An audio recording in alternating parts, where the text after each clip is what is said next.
I woke up in a hospital bed. Supposed to be on my way home from shopping. Why? Where am I? The nurse explained to me what happened. Apparently, I was rear-ended by a car and urgently transported to the hospital. Then my husband, who rushed to the hospital, blurted out, "Why are you still lying on the bed? Let's go home. Get discharged now and make my dinner. If you can't fulfill your wife's duties, I'll divorce you." What? I couldn't believe what I just heard. Who says that to their bandaged up wife? Unbelievable. I lost all my feelings for my husband, who didn't seem to care about me at all. Understood. Then I started preparing to leave my husband. My husband was certain I, a housewife, couldn't possibly divorce him. Little did he know he'd be the one struggling if I brought up divorce. My name is Lisa. I became a housewife after marrying my husband Daniel. It was Daniel's wish that I became a housewife. I never disliked my job, and all my hard work had started paying off, putting me in an important position. There were even talks of a promotion and the next personnel reshuffle. But when I told Daniel about the promotion, he immediately said, "I want you to become a housewife after we get married. We can get by on my salary if we save. I want you to take care of the house." Overwhelmed by Daniel's passion, I quit my job. My coworkers and bosses were disappointed, but it was also important for me to live in the same direction as a couple.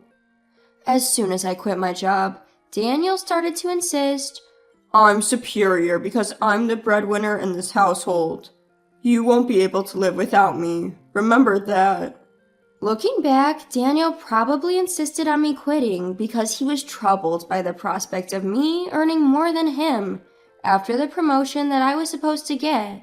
Despite this, I devoted myself to supporting Daniel's work and making the house comfortable for him.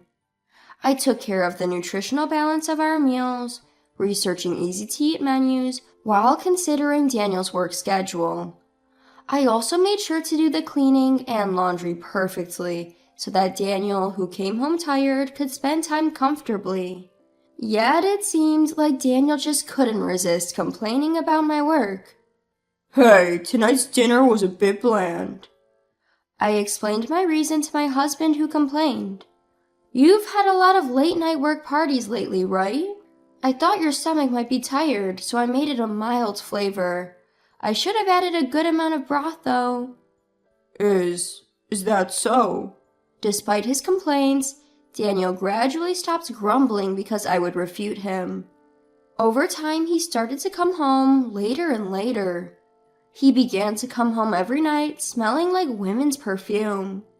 "Hey, you seem to have been working late a lot lately. Is work getting busy?"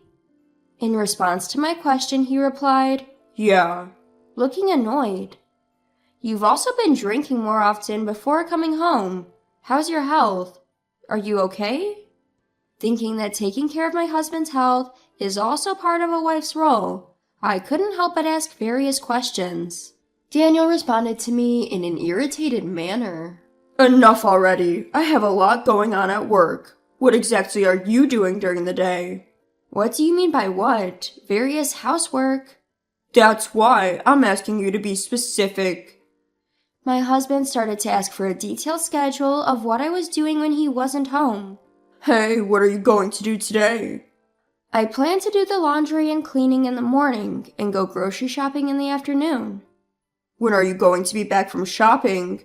"I can't say for sure. Maybe around 4 o'clock? "Okay, got it. Don't be later than 4. I'm going to call home to check on you." "Why would you do that?" "To make sure you're not slacking off on your housework." Daniel started to manage my schedule down to the hour. That day my shopping took longer than expected, and I was rushing home on my bicycle. It was already past 4 o'clock. I need to hurry back home or Daniel will get mad at me again. In my hurry, I didn't notice the car approaching from behind.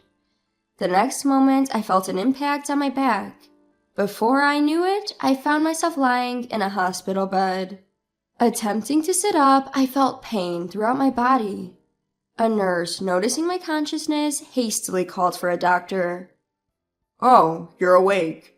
You were hit by a car from behind," the doctor explained.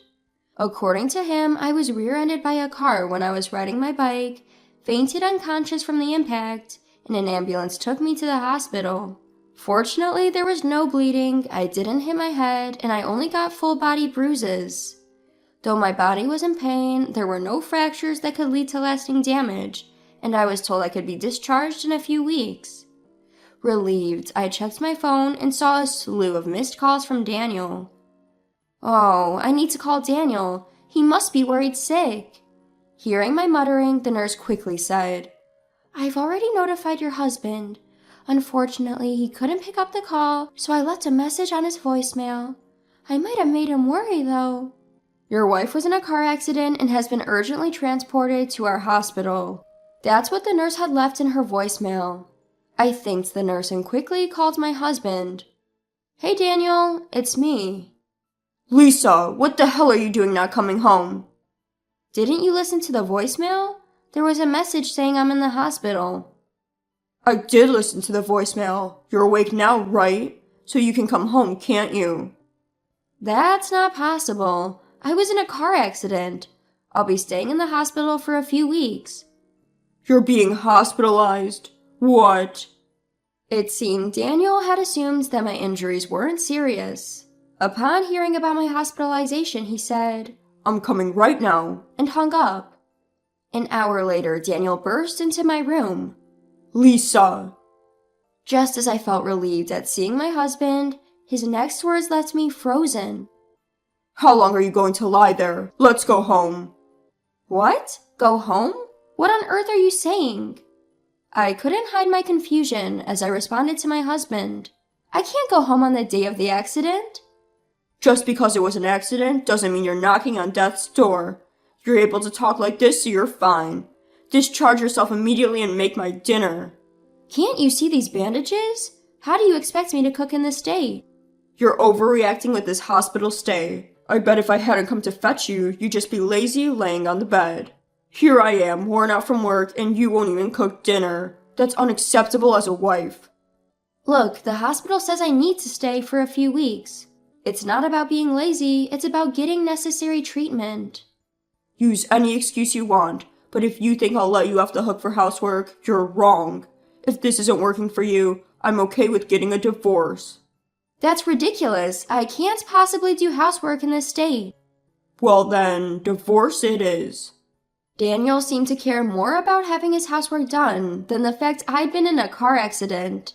I felt I'm falling out of love with him quickly.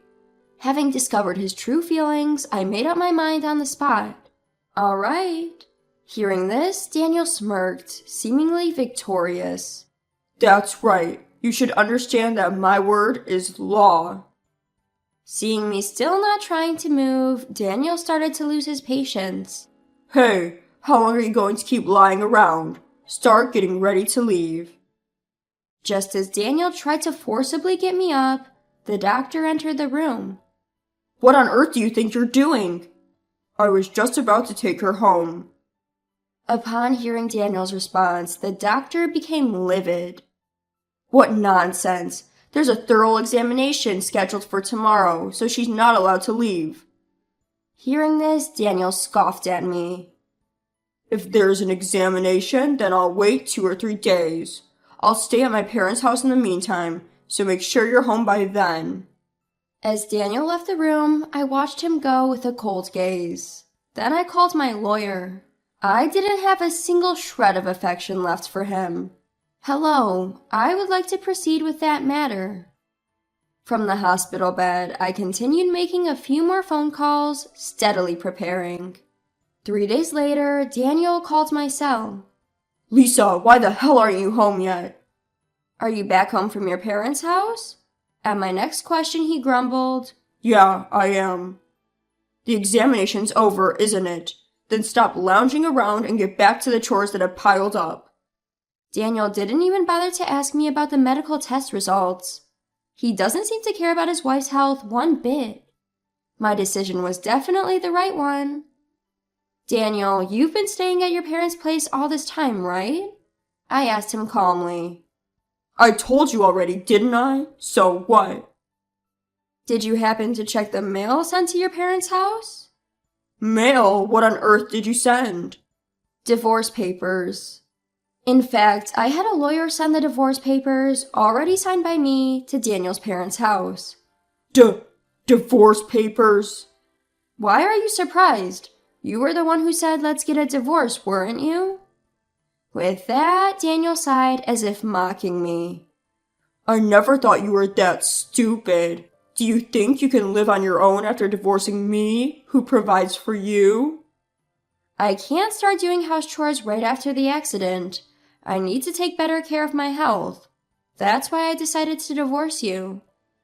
You think you can make a living after divorcing me? You rushed into this decision. Daniel laughed out loud and then hung up the phone. But Daniel didn't know what he would face next. The next day, his parents rushed to the hospital in a panic. Lisa, our son has done a terrible thing. The moment they entered my hospital room, my in-laws bowed their heads in apology. I calmly addressed them. No, it's not your fault. You're right. The person who needs to apologize is Daniel himself. My father-in-law immediately called Daniel. Daniel, come to the hospital immediately. He didn't understand what was going on, but hearing his father being so serious, he arrived in my room within minutes. Dad, what's going on? Why'd you call me here? Daniel complained, only to be berated by his father on the spot. Don't be stupid. You caused a mess. Apologize to Lisa right now. What? What are you talking about? My father-in-law, holding out the envelope I had sent to Daniel's parents, retorted. This letter, which was delivered to our house. Hearing this, Daniel began to laugh with an air of confidence. Oh, the divorce papers. Lisa went and took my threat to divorce seriously and sent me the papers. She wouldn't be able to live without me, yet she's acting so foolishly. The problem is this document here. My father-in-law took out a bill for consolation money from the envelope. Upon seeing it, Daniel's face turned pale. What? Consolation money? Lisa was the one who sent me the divorce papers. Why should I be the one to pay consolation money? She abandoned her duties as a wife, checks herself into a hospital, and I'm the one who owes consolation money? Enough with all this. With suppressed anger, my father-in-law pulled out photographs and a report from the envelope. These are the evidence of your cheating, and here's the investigator's report. Looking at these, there's no doubt you're in the wrong. I can't believe what you've done. Seeing the photos and the report, Daniel, pale-faced, asked me, Lisa, when did you manage to get all this? That's right. I had started to suspect Daniel's cheating when he began coming home late. Claiming it was for work, he would come home every night with the scent of women's perfume. At first, I thought he was just drinking at places frequented by women. But when I sneakily checked his credit card statement, I found that he was going to trendy restaurants featured in the media, and even buying popular brands of products loved by young women. It was obvious he was spending it on dates with another woman. It was clearly cheating. Perhaps thinking I hadn't noticed, he slowly begun increasing the frequency of his affairs. He seemed to be finding opportunities in between his outdoor work hours, even during weekdays. The detailed checks on my daytime activities were also so he could avoid running into me at his meeting locations with another woman. Still, I believed that he would return to me someday. However, Daniel trampled all over these feelings of mine, not showing a shred of concern for me after the accident, treating me like a maid. At that moment, I decided to exact my revenge on him. As soon as Daniel left the hospital room, I contacted my lawyer. I asked him to send the signed divorce papers and the bill for consolation money, which I had prepared in advance, to Daniel's parents' house. Knowing him, he's probably spending time with his mistress instead of going home to his family. My guess was spot on. Unlike my husband, my in-laws are upright people. They'd never approve of their son's cheating. Sure enough, upon receiving my letter, my father-in-law and his wife were quick to rush to my hospital room. Having learned everything, Daniel stated in a daze. So, Lisa, you knew about my cheating all along? Yes, of course. I looked at my husband with icy eyes. If you are coming home smelling like women's perfume, lavish your mistress with your credit card, it's so obvious it would be strange if I didn't notice. Plus, all your phone notifications were visible to me, so I knew exactly when and where you were meeting your mistress. Thanks to that, it was easy to gather evidence. I'm sorry. I was just tempted. I wasn't serious about the divorce. I thought you would come back home right away. Even if you weren't serious, I am. I don't want to continue a marriage with a husband who doesn't even worry when his wife has an accident and tries to make her do household chores. You were having fun with your mistress while I was hospitalized, weren't you? Hold on, calm down. You're a housewife, right? You wouldn't be able to make a living if you left me. Don't be stubborn, just let the past be water under the bridge. Excuse me? There's no way I can just let it slide. And I became a housewife because you wanted me to. If I get divorced, I'll start working right away. I won't rely on you anymore. Start working right away? How long do you think it's been since you quit your job? Your previous company has definitely found your replacement by now. Do you think I've just been doing housework for these past years? I've been continuously studying business in my spare time. I've got a few ideas piled up, so I could probably propose several projects now.